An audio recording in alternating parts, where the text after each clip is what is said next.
Eh bien bonjour à tous les amis, c'est Kinderkill. Aujourd'hui on se retrouve pour une nouvelle vidéo dédiée au développement Java et notamment l'apprentissage pour les débutants.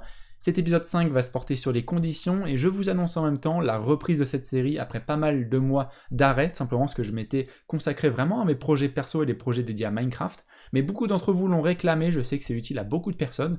Du coup on va reprendre cette série, je vais essayer de poster régulièrement, toutes les 2 semaines, une nouvelle vidéo tutoriel pour vous aider à mettre un premier pas dans ce langage de programmation.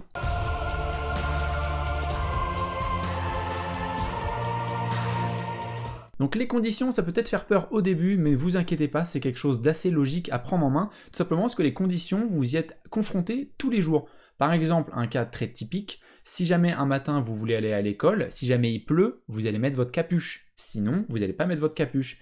Et ce type d'exemple, c'est ce qu'on appelle une condition. Et du coup, si vous regardez bien, tout au long de la journée, vous avez affaire à des conditions. Et on va voir du coup comment faire ça en programmation, parce que peu importe ce que vous allez faire, peu importe le niveau de complexité de votre projet, vous allez devoir utiliser des conditions pour orienter votre code à faire telle ou telle action. Donc dans cette vidéo, j'ai fait un petit coup de propre sur mon projet tout simplement pour y voir plus clair. Si jamais vous découvrez du coup le développement Java avec cette vidéo, je vous invite à regarder l'épisode 1 pour ne pas être perdu et pour pouvoir suivre étape par étape ce que j'ai fait.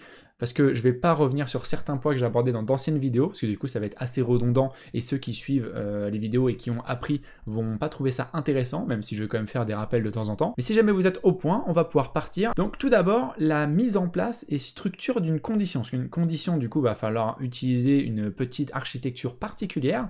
On va du coup avoir toujours de l'anglais, bien sûr, mais qui va devoir être fixe. Par exemple, on a vu dans les épisodes précédents que les fonctions, c'était obligatoirement public, private ou protected, et ben les conditions si, alors, sinon que, blablabla, on va devoir mettre en anglais. Donc le mot-clé à préciser, c'est if, donc if, espace, entre parenthèses, obligatoirement d'ouvrir et de fermer les parenthèses, c'est à l'intérieur de ces parenthèses qui va en fait effectuer la condition en question. Condition, comparaison, ça dépend de ce que vous préférez.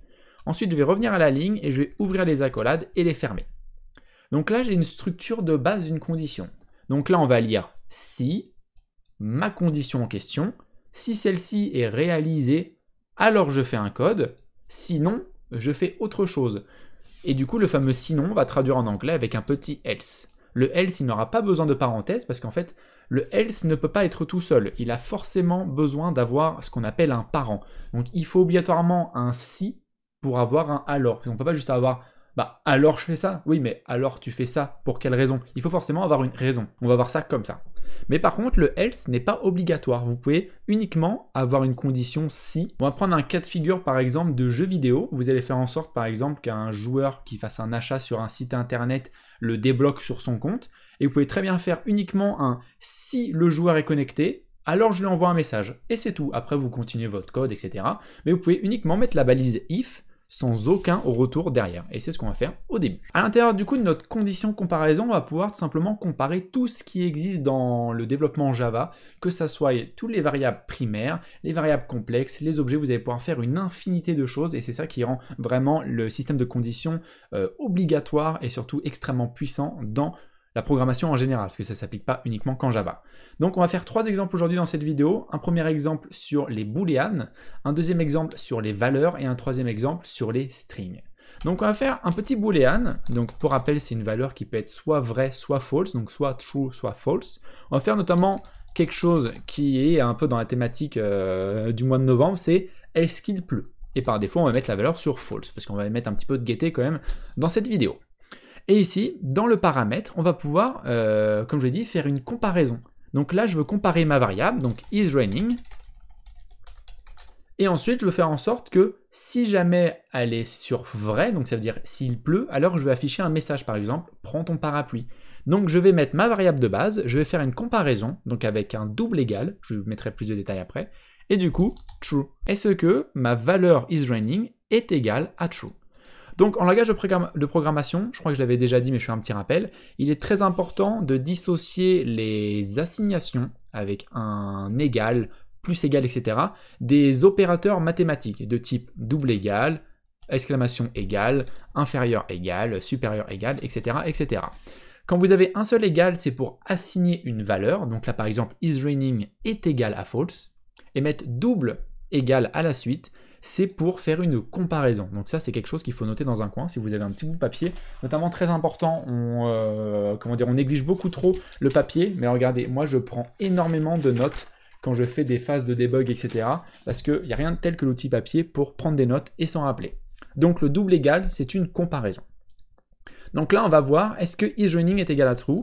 Si jamais c'est le cas, je fais un petit système out, println, prends le parapluie, hop, et là, si j'enregistre, si je lance mon code, il va absolument rien se passer. Pourquoi? Parce qu'il va comparer le code, et moi, j'ai dit en sorte que c'était égal à false. Du coup, il va dire, ok, ce n'est pas valable, alors j'ignore, et je passe à la suite. Mais si jamais je change la valeur à vrai, true, et que je relance, alors je vais avoir mon message qui va s'afficher.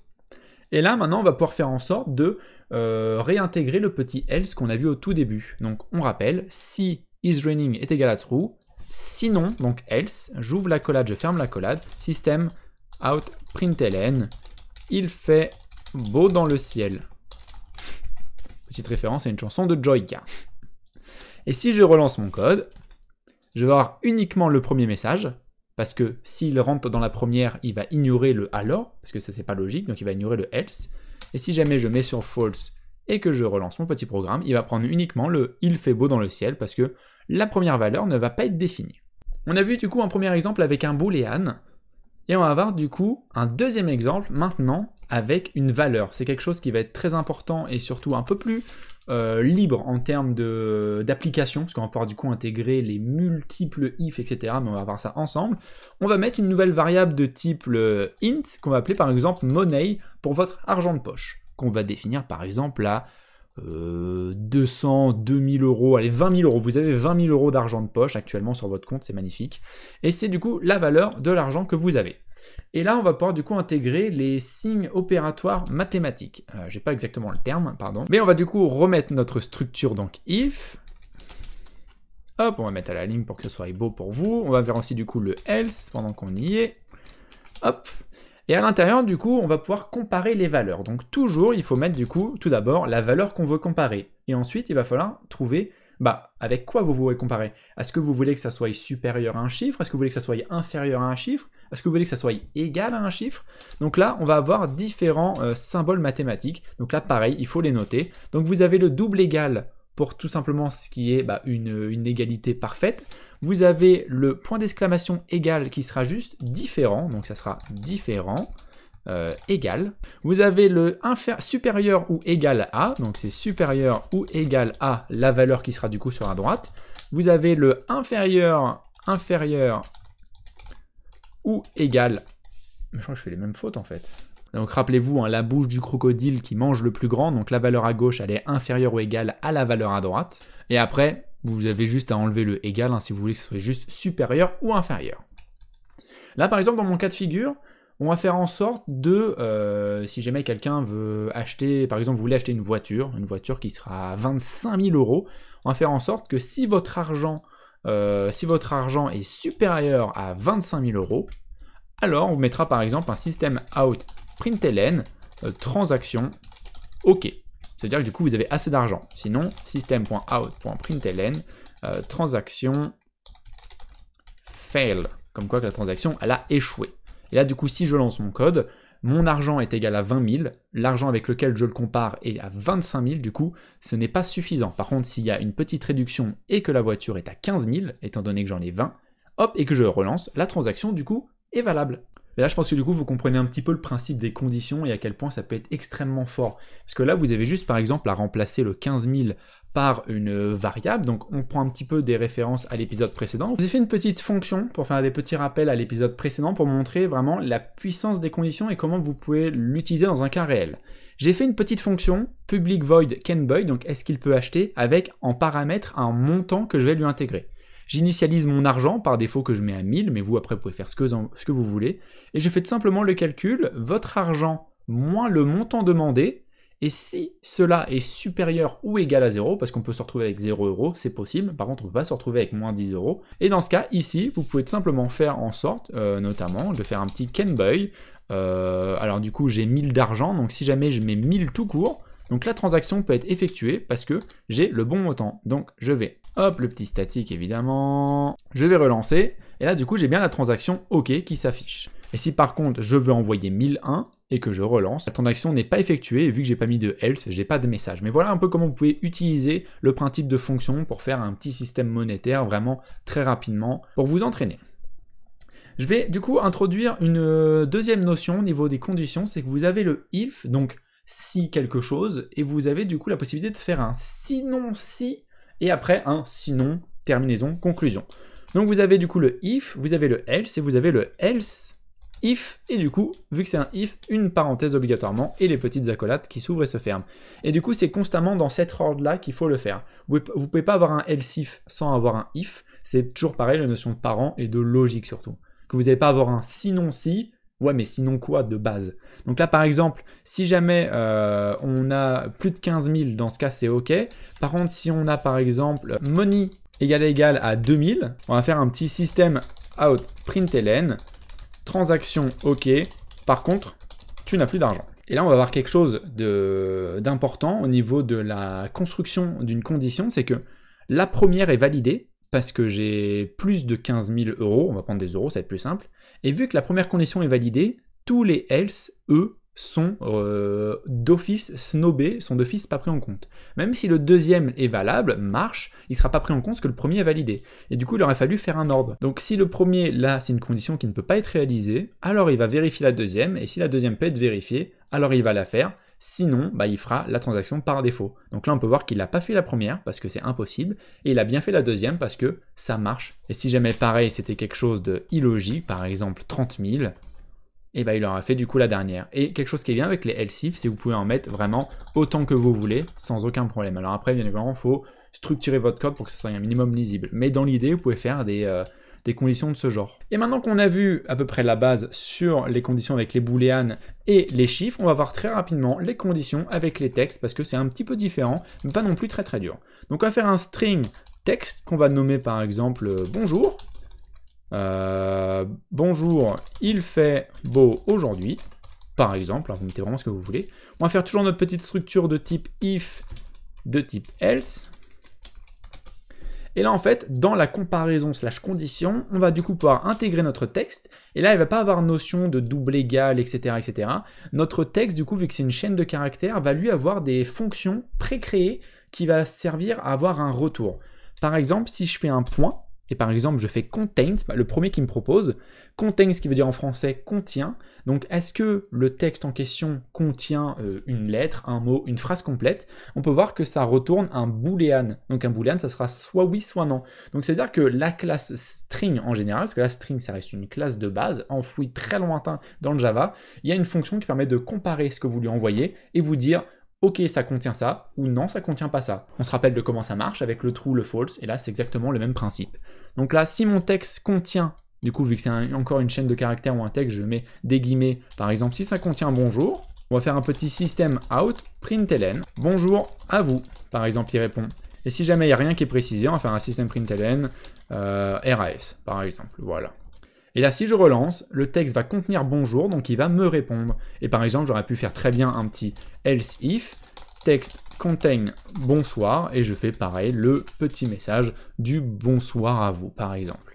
Alors pour la petite information, vous pouvez voir que depuis tout à l'heure, mon IDE par défaut, donc mon logiciel Eclipse, met les accolades ici. Alors comme je fais un petit rappel, peu importe comment vous développez, hein, vous pouvez très bien tout développer sur une même ligne, même si c'est horrible, mais le principal c'est vraiment d'avoir les balises qui sont placées. Donc après, ça dépend vraiment de votre confort à vous et de ce que vous préférez. Donc moi, j'aime bien, surtout au tout début, avoir les accolades à la ligne pour vraiment bien comprendre les blocs et surtout quand vous allez travailler dans les conditions, de ne pas avoir d'oubli. Parce que vous pouvez très bien, à force de faire des choses un petit peu plus précises que théoriquement, d'après les conventions, il faudrait faire une condition sous la forme, vous pouvez très vite avoir par exemple ça, et vous dire je comprends pas, j'ai une erreur là, je comprends pas, j'ai une erreur là, parce que vous avez une accolade qui s'est retrouvée supprimée par mégarde, et voilà, ça peut très vite vous faire perdre beaucoup de temps. Donc prenez le réflexe, surtout si vous débutez, de tout mettre sur la même ligne, ça sera beaucoup plus simple pour vous.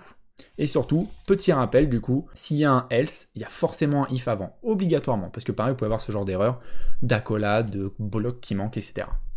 Et du coup, on va se balader un petit peu, vous avez du coup le text contains, et quand vous baladez, si on fait juste point, on a le start with, donc si je vous appuyez sur S-T-A-R-T, donc est-ce que le texte commence par, donc là pareil, vous pouvez mettre est-ce que le texte commence par bonjour. Et vu qu'on a le start with logique, vous avez le end with, donc est-ce qu'il se termine par le mot par exemple oui, ou alors juste la lettre I aussi, peu importe. Et vous avez aussi la principale condition que vous avez utilisée, c'est le equals, donc est égal, et le equals in your case. Alors les deux différences, donc on va mettre le in your case ici et le equals ici. Vous avez une fonction qui est du coup égale, donc est-ce que le texte est égal à, et du coup il faudra faire une copie parfaite. Donc ça peut être pratique si vous voulez comparer des mots-clés, des noms de joueurs, des noms d'articles, pour les comparer entre eux. Et vous avez du coup le equals in your case, si on traduit en anglais, c'est est égal en ignorant le caractère. Donc ça veut dire pas vraiment le caractère en soi, mais est-ce que c'est une majuscule ou une minuscule? Par exemple, en anglais, lowercase, ça va être des caractères en minuscule, et uppercase, ça va être des caractères en majuscule. Donc, par exemple, ici, si je fais equals in your case, et que je fais, par exemple, bonjour en petit, que je mets le OU en majuscule, etc., il va me dire OK. Par contre, si ici, le equals, je fais, bon, on va faire un test comme ça, je vais faire, par exemple, FAI, hop, je vais mettre le même ici, je vais du coup enlever le else pour que les deux conditions soient prises en compte. Je vais aussi enlever là. Donc là, théoriquement, j'ai exactement les mêmes phrases, sauf que j'en ai un qui est un equals in your case et l'autre qui n'est pas un equals in your case. Et je vais juste les différencier avec le point d'exclamation. Et on peut voir qu'il n'y en a qu'une seule qui est prise en compte parce que ici, il ignore le fait que ce soit une majuscule ou une minuscule. Et si par exemple, je mets exactement la même phrase et que je relance, on va voir les deux qui vont se faire correctement. Bon, je pense qu'il va être temps d'abréger la vidéo parce que j'ai pris beaucoup de temps pour vous expliquer les choses, pour que vous compreniez vraiment comment ça marche et vous expliquer un petit peu aussi la logique derrière. Je vais juste vous montrer une dernière petite chose qui va être extrêmement importante. C'est dans certains cas de figure, vous allez devoir faire plusieurs comparaisons. Par exemple, là, on va remettre notre petit boolean is raining qui sera égal à false. On va mettre aussi une deuxième variable int money qui sera égale à 10. Et par exemple, vous allez peut-être comparer genre, est-ce qu'il pleut ? Mais aussi, est-ce qu'il fait ci ou est-ce qu'il fait ça? On va même faire par exemple un int rain strength, genre par exemple la force de la pluie qui sera égale à 10 par exemple. Hein. Et vous allez peut-être vouloir faire une condition de type, ok, s'il pleut et que la pluie est plus forte que 5, alors je ne sortirai pas parce que c'est trop dangereux. Et dans ce cas, vous pouvez faire une double comparaison dans une seule condition. Et là, ça devient technique. Par exemple, on va faire is raining est égal à true, donc ça c'est ce qu'on a vu tout à l'heure. Et là, vous allez avoir de nouveaux mots-clés à reconnaître. Donc on avait vu le égal pour faire une comparaison. Vous allez avoir le double et, pour, comme son nom l'indique, faire un et le double CTRL-ALT-6 pour mettre des bâtons verticales, donc CTRL-ALT-6 ou ALT-GR6. Vous allez en mettre deux d'affilée et ça va être un ou. Donc par exemple, est-ce qu'il pleut? Ou alors, est-ce que la pluie est supérieure à 5? Ou alors, est-ce qu'il y a du tonnerre? Peu importe. Et par exemple, ici, si je fais et rain strength est supérieur à 5, par exemple. Et là, du coup, il va faire cette première comparaison. Si c'est oui, alors il va voir si la deuxième comparaison est valable. Et si les deux sont OK, alors il ira là-dedans. Systemout.println. Hop, on va faire simple, on va faire OK, on va relancer, tic tac tic. Et là, on peut voir que j'ai une première erreur parce que le rain strength, lui, est bon, mais is raining est pas bon. Donc, je vais mettre sur true, je relance, et là, on peut voir que du coup, il envoie le OK. Si je mets que si c'est supérieur à 10, étant donné que j'ai 10, ça ne va pas marcher parce qu'il faut que ce soit supérieur. Et si je mets 11, toujours pour l'exemple, hop, ça marche bien évidemment. Et si jamais je mets le petit symbole OU, donc CTRL-ALT-6 ou ALT-GR6, pareil, ici, si je mets 10, ça va marcher, car j'ai bien une des deux qui est valable, donc peu importe, soit ça ou soit ça. Donc voilà, je suis désolé, j'ai un petit peu rushé la fin parce que je voulais pas non plus que les vidéos durent trop longtemps, surtout que les conditions c'est quelque chose de base. Je pense qu'à partir de 5-6 minutes, les gens ont déjà compris comment ça marche. Je vous ai fait les 3 principaux exemples, bien évidemment il n'existe pas ça, vous pouvez comme je vous l'ai dit au tout début, comparer absolument tout ce qui est possible dans le Java, donc n'hésitez pas à faire aussi des tests comme je fais, vous faites un petit projet Java à part et vous faites des tests par-ci par-là pour vraiment comprendre le système de fond en comble. Vous avez aussi pas mal de cours écrits disponibles sur internet. En tout cas j'espère que cette vidéo vous a plu, comme j'ai dit j'espère que l'ajout de la caméra vous aura intéressé aura ajouté ce petit côté un peu humain et que je me suis pas trop perdu dans les discussions. J'ai essayé d'être quand même le plus bref, mais tout en rentrant dans le détail pour que vous compreniez ce que je vous explique et non pas que vous recopiez-collez bêtement. En tout cas, le petit commentaire, si vous avez la moindre question, si vous voulez que je vous explique plus en détail des choses en privé, ça sera avec grand plaisir. Et aussi pour avoir votre retour, si vous êtes content du retour de cette série, si vous trouvez ça utile, si j'explique bien, n'hésitez vraiment pas à me faire vos retours sur ça. Et à vous abonner si jamais ça vous intéresse de suivre mes prochaines vidéos sur ça. Et si jamais vous êtes là pour faire du développement sur Minecraft, je fais beaucoup de vidéos sur ce domaine. Donc n'hésitez pas à vous perdre sur ma chaîne, j'ai différentes playlists pour vous guider, etc. En tout cas, j'espère que ça vous a été utile. Surtout, c'était KinderKill. Prenez soin de vous. À la prochaine. Ciao.